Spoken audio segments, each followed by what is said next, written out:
Hai, aku Sevia Francisca Triviana Bornembaho. Di sini akan menjelaskan materi tentang motivasi dari konsep menjadi penerapan. Dalam materi terdapat 4 materi, yaitu memotivasi dengan desain pekerjaan, desain ulang pekerjaan, alternatif pengaturan kerja, imbalan untuk motivasi para pekerja.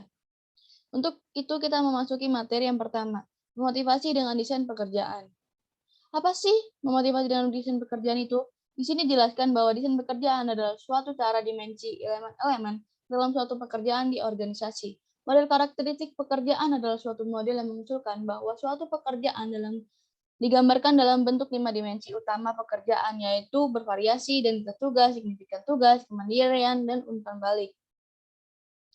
5 bentuk dimensi ini dijelaskan menurut J. Richard Heckman dan Greg Holtman, di mana model karakteristik pekerjaan mengatakan bahwa kita menggambarkan pekerjaan dalam bentuk 5 dimensi. Yang pertama, keahlian yang bervariasi. Keahlian yang bervariasi adalah suatu kondisi yang mana suatu pekerjaan memerlukan aktivitas yang berbeda yang bervariasi sehingga pekerjaan dapat menggunakan ahlian dan bakat terspesialisasi. Kedua, identitas tugas, di mana keadaan suatu pekerjaan memerlukan penyelesaian secara keseluruhan dan dapat mengidentifikasikan hasil kerja. Yang ketiga, signifikan tugas. Keadaan di mana suatu pekerjaan mempengaruhi kehidupan atau pekerjaan orang lain. Yang keempat, kemandirian, di mana keadaan suatu pekerjaan memberikan kebebasan independensi, keleluasan dalam menjadwalkan pekerjaan dan menentukan prosedur untuk melaksanakannya. Yang kelima, keadaan umpan balik, keadaan di mana pelaksanaan aktivitas kerja menghasilkan informan secara langsung dan jelas tentang kinerja Anda sendiri. Nah, dalam materi tersebut terdapat perhitungannya untuk menggabungkan dimensi-dimensi pokok, yang dimana rumusnya dijelaskan mimpi S sama dengan keahlian yang bervariasi ditambah identitas tugas ditambah signifikan tugas dibagi 3 kali kemandirian dikali umpan balik. Maksudnya apa sih? Untuk memperoleh potensi motivasi yang tinggi, pekerjaan yang harus memiliki skor tinggi setidaknya salah satu dari 3 faktor tadi, yang mengarah pada kebermaknaan yang dirasakan dan tinggi pada kemandirian maupun berbalik. Jika pekerjaan memiliki skor potensial motivasi tinggi, model memprediksi motivasi, kinerja, dan kepuasan akan meningkat, sementara ketidakhadiran dan perputaran pekerjaan yang akan turun. Di sini kita akan masuk ke materi yang kedua, desain ulang pekerjaan. Terdapat 2, yaitu rotasi pekerjaan dan pengayaan pekerjaan. Rotasi pekerjaan adalah pergeseran pekerja secara berkala dari tugas satu ke tugas lainnya. Yang kedua, pengayaan pekerjaan.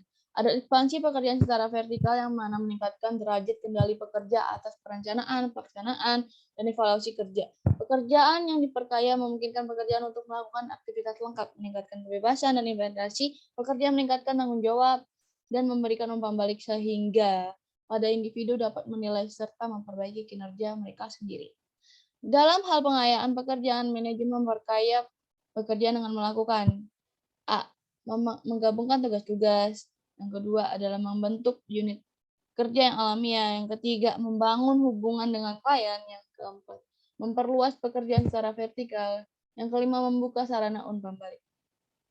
Metode lainnya untuk meningkatkan kebermaknaan pekerjaan adalah memberikan para pekerja program pedoman mutu, di mana para pekerja dapat membantu sesama lainnya secara langsung melalui pekerjaan mereka sendiri ataupun organisasi tempat mereka bekerja dalam cakupan yang lebih positif serta lebih proporsional.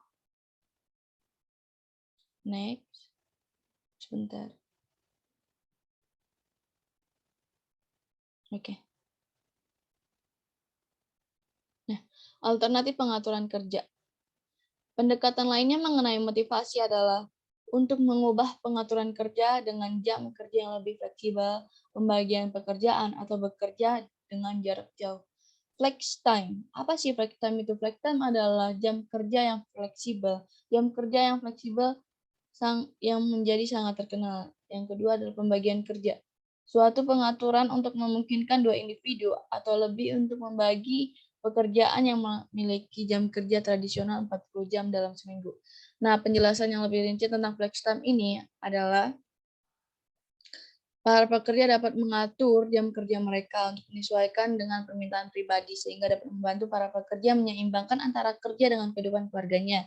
Jam kerja yang fleksibel ini juga memiliki kelemahan. Yang pertama adalah bahwa hal ini tidak dapat diterapkan pada setiap pekerjaan atau setiap pekerja. Tidak berjalan baik dengan tugas kepegawaian yang mana interaksi pekerja dengan orang-orang di luar departemennya terbatas. Dan untuk penjelasan yang lebih lanjut tentang pembagian kerja adalah di sini ada contohnya, yaitu seperti wanita yang memiliki anak remaja dari pensiunan tidak dapat bekerja dengan basis waktu penuh. Kelemahan utama dalam pendekatan ini adalah menemukan pasangan pekerja yang sepadan, yang berhasil mengkoordinasi kerumitan salah satu pekerjaan. Bekerja jarak jauh, artinya bekerja dari rumah setidaknya 2 hari dalam seminggu, menggunakan komputer yang berhubung dengan kantor perusahaan. Materi yang ketiga, keterlibatan pekerja. Keterlibatan pekerja merupakan proses partisipasi yang menggunakan input pekerja untuk meningkatkan komitmen mereka kepada kesuksesan organisasi. Manfaat ini tidak hanya berlaku bagi individu saja, namun tim-tim kerja diberikan kendali lebih atas kerja mereka. Maka moral kinerja akan meningkat. Contoh-contoh dalam program keterlibatan ini adalah yang pertama, manajemen partisipatif atau participative management. Ada suatu proses di mana para bawahan berbagi derajat kekuasaan pengambilan keputusan yang signifikan dengan para atasannya secara langsung. Organisasi yang melambangkan manajemen partisipatif ini memiliki tingkat pengembalian keuntungan atas saham yang lebih tinggi, tingkat perputaran pekerja yang lebih rendah, dan estimasi produktivitas tenaga kerja yang lebih tinggi walaupun pengaruh-pengaruhnya bisa tidak besar.